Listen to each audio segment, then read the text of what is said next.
Okay, hi everyone. So I will be presenting a relationship of stomach-brain coupling, which Ignacio presented very nicely a little while ago. It is in collaboration with Ignacio and Micah Allen, and the relationship with that with mental health. So we've had lots of awesome talks in the last few days and today about the emotional body component to emotional experience across broad organs. However, most of this research has been in cardiac domains, respiratory domains, and some also in microbiota, so lower gastrointestinal domains. But we know less about the stomach specifically, although there has been some studies, but not yet an extensive study on broad aspects of mental health like depression, anxiety, etc.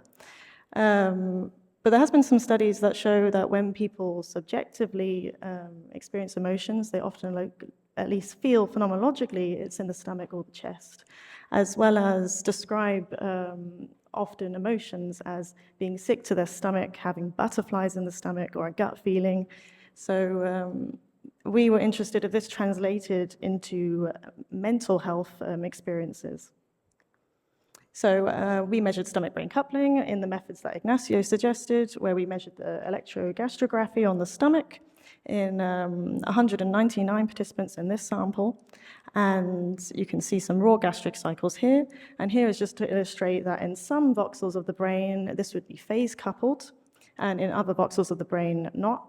And this, the extent to which areas of the brain are coupled to your stomach varies from person to person, and there are great individual differences in this. So we're also interested in individual differences in mental health. So we measured mental health across broad categories, including anxiety, depression, stress, ADHD, autism, somatic symptoms. And this is just to show that there are great individual variability across those scores in this sample.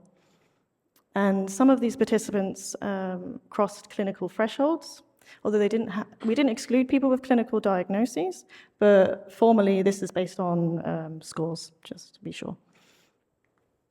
So we used a method called canonical correlation analysis, which essentially finds a maximally correlated pattern across two multidimensional sets of variables.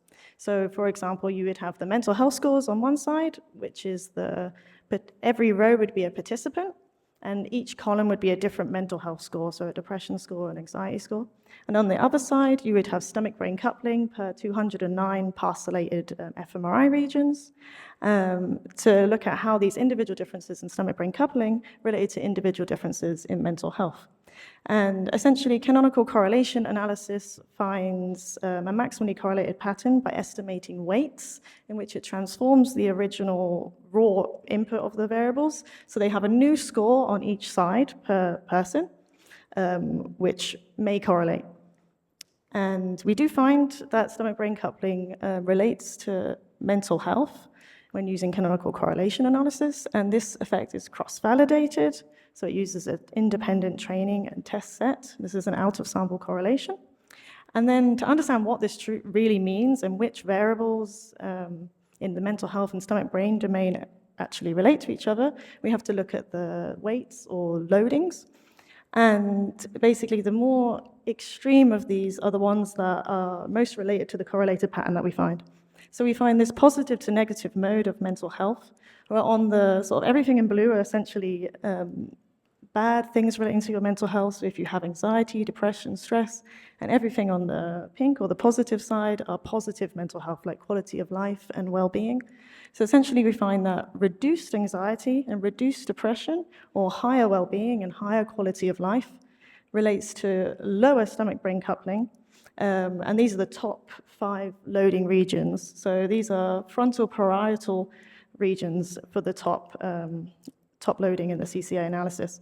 So essentially this, you can look at it either way, but essentially worse mental health is related to higher stomach-brain coupling in these regions.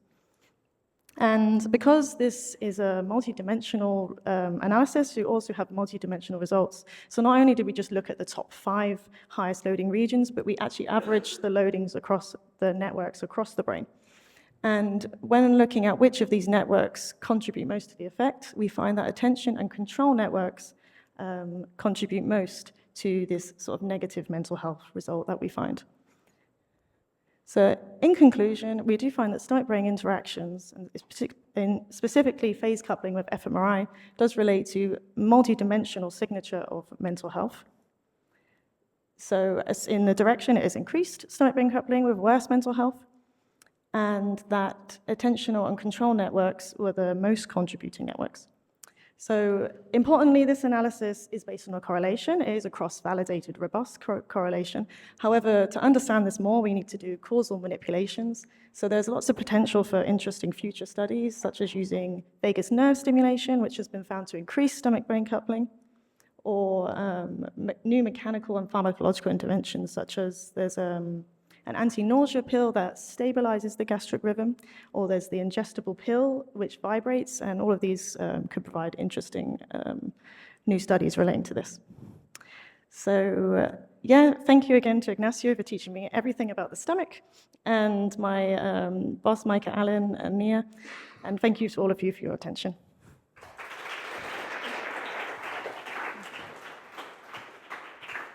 Questions for Leah? Thank you. That's fascinating because it's the first evidence that you can actually attribute like a functional role, even if it's just correlational. So my first question is, are you trying to put arrows, so direction? So it's because I'm considering the fact that at the clinical level, gastrointestinal symptoms are transdiagnostic.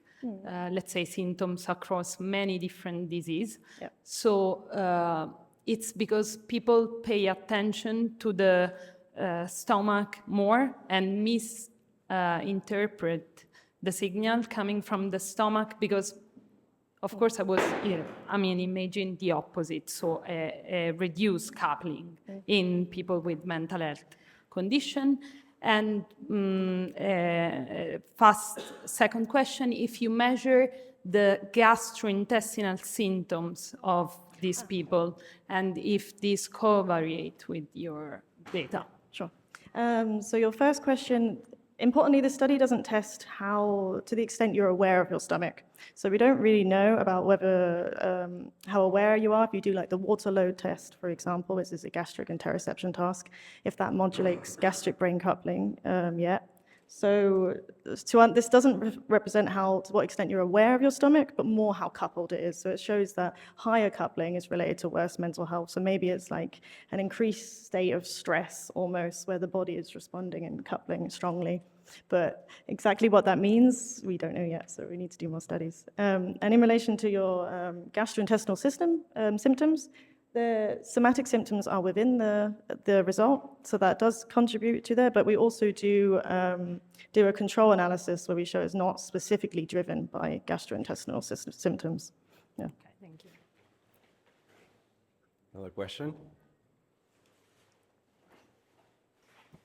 I was wondering, to what extent are you actually, can you pinpoint these rhythms to the stomach and not to the entire gastrointestinal tract?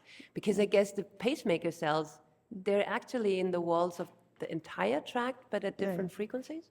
Yeah, that's a really good question, actually, because as you're right, you can record the gastrointestinal signal across all of it. And some people have looked in the lower intestine, for example, and they did find a relationship with state anxiety in that study, actually. But in general, it's at a different frequency.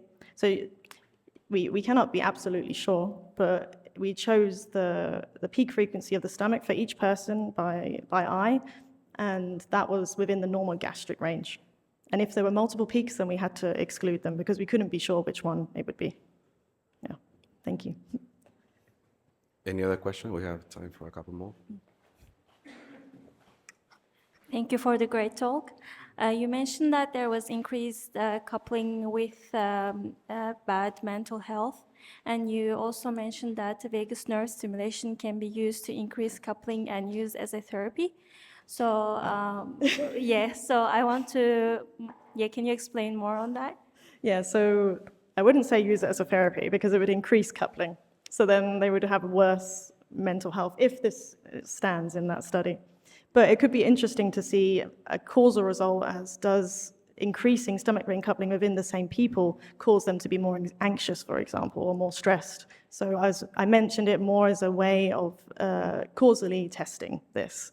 But yeah, you'd have to be careful with patients. But in terms of therapeutic pursuits, the anti-nausea drug, for example, which stabilizes the stomach, we don't know exactly how this relates to stomach-brain coupling, but if that also reduces stomach-brain coupling, then that could be a potential application. Some people have found vagotomy in rats reduces it, but I wouldn't recommend that in humans. Thank you. All right.